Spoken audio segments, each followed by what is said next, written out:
Hello friends.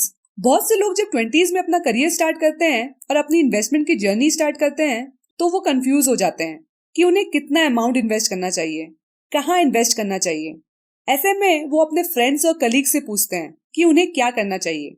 कुछ लोग कहते हैं इक्विटी में इन्वेस्ट करो, यहाँ हाई रिटर्न मिलता है। कुछ लोग कहते हैं फिक्स डिपॉजिट कर लो, यहाँ सेफ रिटर्न मिलता है। कुछ लोग कहते हैं रियल एस्टेट में इन्वेस्ट करो, कुछ लोग कहते हैं गोल्ड में इन्वेस्ट करो, तो कुछ लोग कहते हैं क्रिप्टो इज द फ्यूचर। ऐसे में यंगस्टर्स कंफ्यूज हो जाते हैं कि उन्हें किस बेसिस पे इन्वेस्टमेंट करना चाहिए। तो आज इस वीडियो में हम ये सारे कंफ्यूजन्स को दूर करेंगे और समझेंगे कि 20s में आपको अपना पोर्टफोलियो कैसे बनाना चाहिए। इन्वेस्टमेंट स्टार्ट करने से पहले आपको दो कंसेप्ट्स बहुत अच्छे से क्लियर होना चाहिए। पहला है इन्फ्लेशन यानी महंगाई। आज महंगाई तेजी से बढ़ रही है। घर का राशन, बच्चों की पढ़ाई, पेट्रोल के दाम, ट्रैवल कॉस्ट, मेडिकल कॉस्ट, सब कुछ महंगा होते जा रहा है। अगर आज आपका महीने का खर्च 60,000 में हो जाता है तो 5 साल में यही खर्च बढ़ के 90,000 हो जाएगा। 10 साल के बाद 1.5 लाख हो जाएगा और जब तक आप रिटायर करोगे तब तक महीने का खर्च बढ़ के 4 से 5 लाख हो जाएगा। कहने का मतलब है इन्फ्लेशन से आपके पैसे की वैल्यू कम होती जाएगी। इसीलिए आपको सिर्फ इन्वेस्टमेंट नहीं करना बल्कि ऐसी जगह इन्वेस्ट करना है जहां से आपको इन्फ्लेशन से ज्यादा रिटर्न मिले। दूसरा है पावर ऑफ कंपाउंडिंग। ये इन्वेस्टिंग की दुनिया का वो मैजिक है जिससे आप अपने पैसे को एक्सपोनेंशियली ग्रो कर सकते हो, यानी इससे आपके पैसे की वैल्यू फ्यूचर में बढ़ेगी। इस पे मैंने एक डिटेल वीडियो बनाया है, आप इसे जरूर देखें। जब भी आप अपनी इन्वेस्टमेंट की जर्नी स्टार्ट करें उससे पहले आपको ये 3 की फाइनेंशियल माइलस्टोन्स अचीव करना बहुत जरूरी है। सबसे पहले आपको एक इमरजेंसी फंड बनाने की जरूरत है, यानी कि वो पैसा जो आपको किसी इमरजेंसी सिचुएशन में काम आएगा। जैसे कि मान लो किसी कारण आपकी इनकम बंद हो जाती है, जैसे जॉब चली गई या बिजनेस में नुकसान हो गया या फिर कोई मेडिकल इमरजेंसी ही आ गई। ऐसी सिचुएशन जो आप प्रिडिक्ट नहीं कर सकते, और ऐसी सिचुएशन के लिए आपके पास पैसे होना बहुत जरूरी है। अब शुरू शुरू में यंगस्टर्स इसे इग्नोर कर देते हैं और वो इन पैसों को अपने वांट्स पे खर्च कर देते हैं। पर लास्ट कुछ सालों में जब से कोविड आया है, लोगों की नौकरी चली गई, बिजनेस बंद हो गया, मेडिकल इमरजेंसी आ गई, तब लोगों को रियलाइज हुआ कि एक इमरजेंसी फंड का होना कितना क्रिटिकल है। आपको कितना अमाउंट इमरजेंसी फंड में रखना चाहिए ये आपके खर्चे पे डिपेंड करता है। मिनिमम आपको 6 महीने के खर्चे को अलग से किसी लिक्विड एसेट में पार्क कर देना चाहिए, जैसे कि bank account, fix deposit, debt mutual fund etcetera. यहाँ से आप इजीली अपना पैसा जरूरत पड़ने पर विड्रॉ कर सकते हो और उसे यूज कर सकते हो। आप 70-30-10 रूल फॉलो कर सकते हो, यानी कि 70% किसी फिक्स डिपॉजिट या फिर डेट म्यूचुअल फंड में पार्क कर सकते हो जहां से आपको एक स्टेबल रिटर्न आती रहे। 30% बैंक अकाउंट में रख सकते हो। इंस्पाइट यहाँ आपको कम इंटरेस्ट मिलता है, पर इमरजेंसी सिचुएशन के लिए immediate fund withdrawal is the priority. और बाकी का 10% आप अपने पास लिक्विड कैश फॉर्म में घर पे रख सकते हो, ताकि अचानक से जरूरत पड़ने पर आपके पास पैसे अवेलेबल हो। इमरजेंसी फंड बनाते वक्त आपको सिर्फ लिक्विडिटी को ध्यान में रखना है, ना कि प्रॉफिटेबिलिटी पर। दूसरा की माइलस्टोन्स है बाय इंश्योरेंस। पहला है लाइफ इंश्योरेंस और दूसरा है हेल्थ इंश्योरेंस। अगर आप अपने फैमिली के अर्निंग मेंबर हैं और आप पे बहुत लोग फाइनेंशियली डिपेंड करते हैं, या फिर आपके पास कोई लाइबिलिटीज हैं जैसे कि कोई आउटस्टैंडिंग लोन, और ऐसे में भगवान न करे अगर आपको कुछ हो जाता है तो आपकी फैमिली को फाइनेंशियल प्रॉब्लम हो सकती है, और आप ऐसा बिल्कुल नहीं चाहोगे। इसीलिए लाइफ इंश्योरेंस लेना बहुत ही क्रिटिकल है। लाइफ इंश्योरेंस और इन्वेस्टमेंट को कभी भी मिक्स ना करें, यानी कि सिर्फ प्लेन टर्म इंश्योरेंस ही लें। सिर्फ अपने लिए इंश्योरेंस लें और डिपेंडेंट्स के लिए इंश्योरेंस ना लें। Term insurance best insurance plan है क्योंकि यहाँ आप सबसे कम प्रीमियम देके सबसे ज्यादा कवर ले पाएंगे। लाइफ इंश्योरेंस पे मैंने एक डिटेल्ड वीडियो ऑलरेडी बनाया हुआ है, आप इसे देख सकते हो। दूसरा है हेल्थ इंश्योरेंस। कोविड के बाद लोगों को ये समझ में आ गया कि हेल्थ इंश्योरेंस लेना कितना क्रिटिकल है। अगर आप मैरिड हो और आपके बच्चे हैं तो आप एक फैमिली फ्लोटर प्लान लें, और अपने पेरेंट्स का भी हेल्थ इंश्योरेंस लें, पर उनके लिए सेपरेट प्लान लें क्योंकि उनकी एज ज्यादा है जिसके कारण उनका इंश्योरेंस प्रीमियम महंगा हो जाएगा। हेल्थ इंश्योरेंस पे मैंने एक डिटेल्ड वीडियो बनाया हुआ है जहां मैंने सारे बेनिफिट्स और फीचर्स को डिटेल में एक्सप्लेन किया है, आप इस वीडियो को देख सकते हो। तीसरा की माइलस्टोन है पे of your existing loans. Investment start करने से पहले अगर आपके पास कोई भी आउटस्टैंडिंग लोन है, जैसे एजुकेशन लोन, पर्सनल लोन या फिर कोई बिजनेस लोन, तो आपको पहले ये सारे लोन को क्लियर करना चाहिए और उसके बाद ही इन्वेस्टमेंट स्टार्ट करना चाहिए। बहुत लोग अपने एग्जिस्टिंग लोन पे ऑफ करने की जगह नए लोन्स ले लेते हैं, जैसे कार लोन, होम लोन। पर ये एक रॉन्ग फाइनेंशियल डिसीजन है, क्योंकि इस तरह आप अपनी लायबिलिटीज को बढ़ा रहे हो। 20s में खुद की कार खरीदना सबका ड्रीम होता है, पर अगर आपके पास ऑलरेडी लोन्स हैं तो पहले आपको उसे पे ऑफ करना चाहिए और उसके बाद ही लोन में कार लेना चाहिए। बहुत लोग 20s में ही घर खरीद लेना चाहते हैं, but buying home is a very big financial decision जो आपको इमोशनल होके नहीं बल्कि प्रैक्टिकल होके लेना चाहिए। घर खरीदने के लिए आपको डाउन पेमेंट करना पड़ता है, जिसके लिए बहुत पैसे की जरूरत पड़ती है। और अगर आपके पास एग्जिस्टिंग लोन्स हैं तो पहले आप इस लोन्स को पे ऑफ करें, उसके बाद ही होम लोन लें। इसीलिए 20s में घर ना लेके 30s में घर लेना एक ज्यादा बेटर फाइनेंशियल डिसीजन है। तब तक आपके पास डाउन पेमेंट करने के लिए पैसे भी जमा हो जाएंगे। होप आपको ये 3 की माइलस्टोन्स अच्छे से क्लियर हो गया होगा। इमरजेंसी फंड क्रिएट करना, इंश्योरेंस लेना, both life insurance and health insurance, और अपने एग्जिस्टिंग लोन्स को पे ऑफ करना। अब समझते हैं कि 20s में हमें इन्वेस्टमेंट पोर्टफोलियो कैसे बनाना चाहिए। जब इन्वेस्टमेंट की बात आती है तो यंगस्टर्स सोचते हैं कि अभी तो हम यंग हैं, लाइफ को एंजॉय करने का टाइम है, अपनी सारी इच्छा को पूरा करना है। ट्रेंडी कपड़े, नए watches, latest phone, bike, car, travel करना, एटसेट्रा। और ऐसे में अगर हम सब फ्यूचर के लिए सेव कर देंगे तो 60 की उम्र में हम इन पैसों को क्या एंजॉय करेंगे। सिर्फ फ्यूचर के लिए सेव करना और प्रेजेंट को एंजॉय नहीं करना ऑब्वियसली एक सही तरीका नहीं है। इसलिए all we need is to create a balance between this two. और इस बैलेंस को क्रिएट करने के लिए ही हम बजटिंग करते हैं। बजटिंग से आप डिसाइड कर सकते हो कि आप कहाँ कितना स्पेंड करोगे, आपके नीड्स यानी आपकी जरूरतों पर कितना खर्च होगा, वांट्स यानी आपके प्रेजेंट एंजॉय पर आप कितना स्पेंड करना चाहते हैं, और फ्यूचर सेविंग्स यानी आपको कितना इन्वेस्ट करना है। अब क्वेश्चन आता है कि कितना स्पेंड करें और कितना इन्वेस्ट करें, ये कैसे डिसाइड करना चाहिए। हर किसी की इनकम लेवल अलग होती है, नीड्स भी अलग होती हैं, वांट्स अलग होते हैं और फ्यूचर गोल्स भी अलग होते हैं। ऐसे में कोई एक रूल सबके लिए एप्लीकेबल नहीं हो सकता। इसीलिए और ऑलवेज से हर इंसान को पहले अपना प्रोफाइल अच्छे से एनालाइज करना चाहिए और उसके अकॉर्डिंग ही स्पेंड और इन्वेस्ट करना चाहिए। फॉर एग्जाम्पल, लेट्स से आपकी करंट एज 22 साल है और आप सिंगल हो। आपकी इनकम 25,000 है।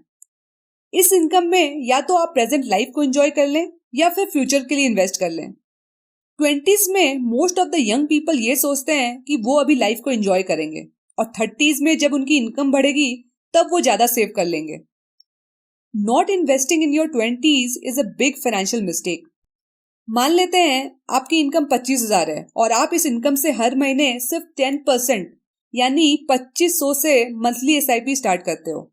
लेट्स से किसी इंडेक्स फंड में, जहां से आपको on an average long run में 12% रिटर्न आ जाएगा। जब आप 30 इयर्स के होगे, ये पैसा ग्रो होके 4 लाख हो जाएगा। अब कुछ लोग हंसेंगे कि इस छोटे से अमाउंट से क्या होगा।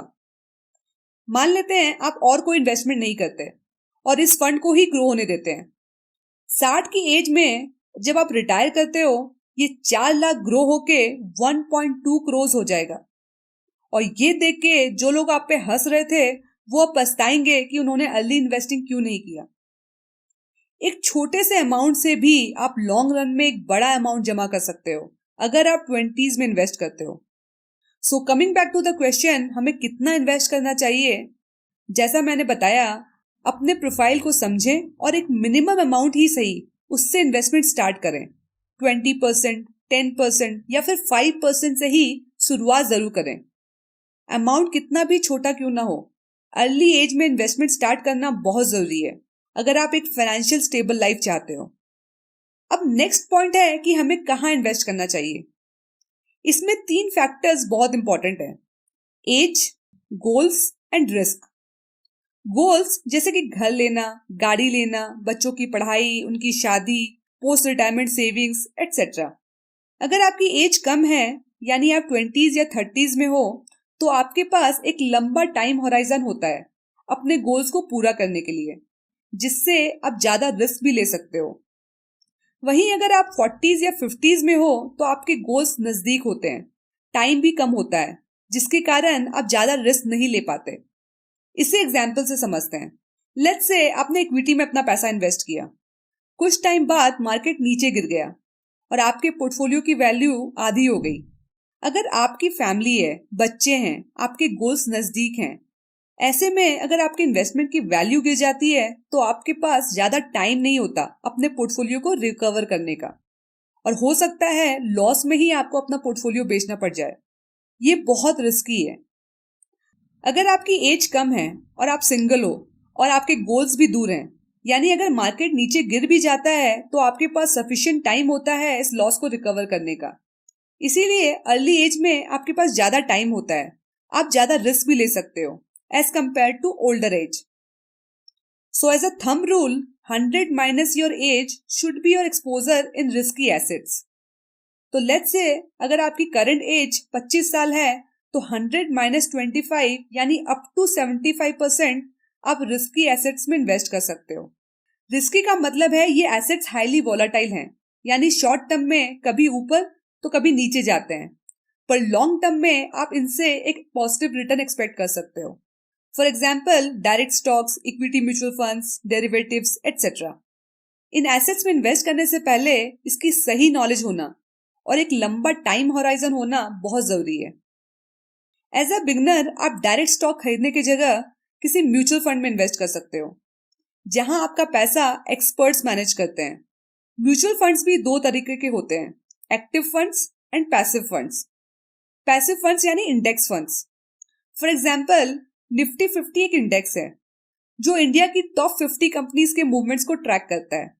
अगर ये कंपनीज ऊपर जाती हैं तो इंडेक्स भी ऊपर जाता है, और जब ये कंपनीज नीचे जाती हैं तो इंडेक्स भी नीचे जाता है। पर अगर आप लॉन्ग रन में देखो तो ये इंडेक्स ऊपर ही गया है। 10,000 से 18,000 लेवल पे, यानी 5 साल में ऑलमोस्ट 11% की CAGR पे ग्रो हुआ है, जो कि एक बहुत अच्छा रिटर्न है। तो अगर आप निफ्टी 50 इंडेक्स फंड में इन्वेस्ट करते हो तो ये फंड निफ्टी 50 इंडेक्स की कंपनीज में इन्वेस्ट करता है, और इंडेक्स के हिसाब से ही आपको रिटर्न भी मिलता है। जैसे इस इंडेक्स ने 5 साल में 11% का रिटर्न दिया है, और इस फंड में अगर आपने 5 साल पहले इन्वेस्ट किया होता तो आपको भी अप्रोक्सीमेटली 11% का रिटर्न मिलता। पैसिव फंड की फीस बहुत कम होती है as compared to active funds, इसीलिए भी ये एक अच्छा इन्वेस्टमेंट है। इसे और डिटेल में समझने के लिए आप मेरा ये वीडियो देख सकते हो। बहुत लोग ज्यादा रिटर्न कमाने के लालच में अपना पैसा हाई रिस्क की एसेट में इन्वेस्ट कर देते हैं, जैसे डायरेक्ट स्टॉक्स, डेरिवेटिव्स एटसेट्रा, और सही नॉलेज न होने के कारण अपना पैसा डुबा भी देते हैं। आई नो कुछ ऐसे लोग जिन्होंने कुछ साल पहले हेवीली क्रिप्टो में इन्वेस्ट किया था, क्योंकि उनको फोमो हो गया था, यानी फियर ऑफ मिसिंग आउट, और आज ऐसा है कि उनके प्रिंसिपल भी इरोड हो चुका है। तो आप ये सब बिल्कुल ना करें, प्रॉपर नॉलेज के बाद ही अपना पैसा सही जगह इन्वेस्ट करें। अब आते हैं बाकी के 25% पे। ये आपको स्टेबल एसेट्स में इन्वेस्ट करना चाहिए। इसमें रिटर्न बहुत ज्यादा नहीं होता, पर ये आपको एक स्टेबल इनकम देती है, जिससे आपको फाइनेंशियल स्टेबिलिटी मिलती है, जैसे कि fix deposits, provident fund, bonds, gold, real estate etcetera. अगर आप रियल एस्टेट में इन्वेस्ट करना चाहते हो तो इसके लिए आपको एक बड़े अमाउंट की जरूरत पड़ेगी, एंड मोस्टली यंग एज में हमारी इनकम इतनी नहीं होती कि हम एक बड़ा अमाउंट रियल एस्टेट में डाल सकें, और इस वजह से most of the middle class families अपने लाइफ टाइम में एक ही रियल एस्टेट में इन्वेस्ट कर पाते हैं, और वो है उनका अपना घर। नेक्स्ट आप गोल्ड में इन्वेस्ट कर सकते हो। गोल्ड का मतलब ज्वेलरी बाय करने की बात नहीं हो रही, बल्कि फिजिकल गोल्ड, जैसे कि गोल्ड बार्स, कॉइन्स एटसेट्रा। या फिर आप डिजिटल गोल्ड में भी इन्वेस्ट कर सकते हैं, जैसे कि सॉवरेन गोल्ड बॉन्ड्स। यहाँ आपको गोल्ड फिजिकल फॉर्म में रखने की जरूरत नहीं है, ये डीमेट फॉर्म में होता है। इसका बेनिफिट है कि आपको गोल्ड में होने वाले अप्रिसिएशन के साथ साथ 2.5% का फिक्स रिटर्न पर एनम मिलता है। फॉर एग्जाम्पल 2016 में 24 कैरेट 10 ग्राम गोल्ड का प्राइस 28,000 के आसपास था, और आज 2023 में इसका प्राइस बढ़ के 62,000 हो गया है, यानी 8 साल में गोल्ड ने 10.15% का CAGR दिया है और इसमें आपको हर साल 2.5% का फिक्स्ड इंटरेस्ट भी मिलता है। यानी कि अगर किसी ने 2016 में इसमें इन्वेस्ट किया होता तो उसे टोटल 12.65% का एनुअल रिटर्न मिलता, जो कि एक बहुत अच्छा रिटर्न है। इसे और भी डिटेल में समझने के लिए I will create a separate video कि हम कैसे इसमें इन्वेस्ट कर सकते हैं। सिमिलरली आप बॉन्ड्स में इन्वेस्ट कर सकते हो। ये एक तरह का लोन होता है जो गवर्नमेंट या कॉर्पोरेशन इशू करती है इन्वेस्टर्स को और उसके बदले एक फिक्स्ड इंटरेस्ट पे करती है, जिसे हम कूपन्स भी कहते हैं। हमें किस बॉन्ड में इन्वेस्ट करना चाहिए इसे हम किसी और वीडियो में डिटेल में समझेंगे। नेक्स्ट आप प्रोविडेंट फंड में इन्वेस्ट कर सकते हो। ये government backed retirement saving plans होते हैं। यहाँ आपको टैक्स एग्जेम्पशन भी मिलता है। For example public provident fund, यहाँ कोई भी इन्वेस्ट कर सकता है, बस इसमें 15 साल का लॉक इन पीरियड होता है। सिमिलरली अगर आप जॉब कर रहे हैं तो आपको अपनी कंपनी के थ्रू एम्प्लॉय प्रोविडेंट फंड में भी हर महीने इन्वेस्ट कर सकते हो। यहाँ कोई लॉक इन पीरियड भी नहीं होता। दोनों में ही आपको अप टू 1.5 लाख का टैक्स एग्जेम्पशन मिलता है। इसे भी हम किसी और वीडियो में डिटेल में समझेंगे।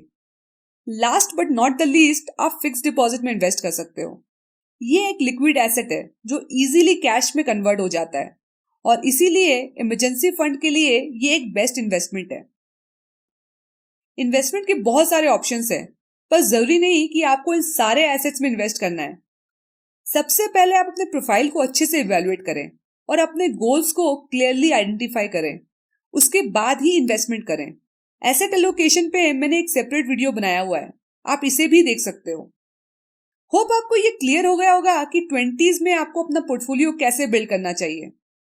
जैसे मैंने बताया, सबसे पहले आपको इमरजेंसी फंड क्रिएट करना चाहिए, उसके बाद लाइफ एंड हेल्थ इंश्योरेंस लेना चाहिए और अगर कोई आउटस्टैंडिंग लोन है तो उसे पहले खत्म करना चाहिए और उसके बाद ही रेगुलर इन्वेस्टमेंट स्टार्ट करें। आप अपने एज, गोल्स और रिस्क लेने की कैपेसिटी के हिसाब से ही रिस्की एसेट्स और स्टेबल एसेट्स में इन्वेस्ट करें। अर्ली इन्वेस्टमेंट के साथ साथ 20s में आपका फोकस होना चाहिए अपनी नॉलेज और अपनी स्किल्स को इम्प्रूव करना, जिससे आपको बेटर अपॉर्चुनिटीज मिले और आपकी इनकम बढ़े। अगर आपकी इनकम बढ़ेगी तो आपके इन्वेस्टमेंट्स भी बढ़ेंगे और उससे आप अपने लिए एक अच्छा पोर्टफोलियो क्रिएट कर सकते हो। होप आपको ये वीडियो से कुछ सीखने मिला होगा। लाइक करके जरूर बताएं। अगर आप इसी तरह इन्वेस्टिंग रिलेटेड वीडियोस देखना चाहते हो तो आप मेरे चैनल को सब्सक्राइब कर सकते हो। मिलते हैं नेक्स्ट वीडियो में। Take care.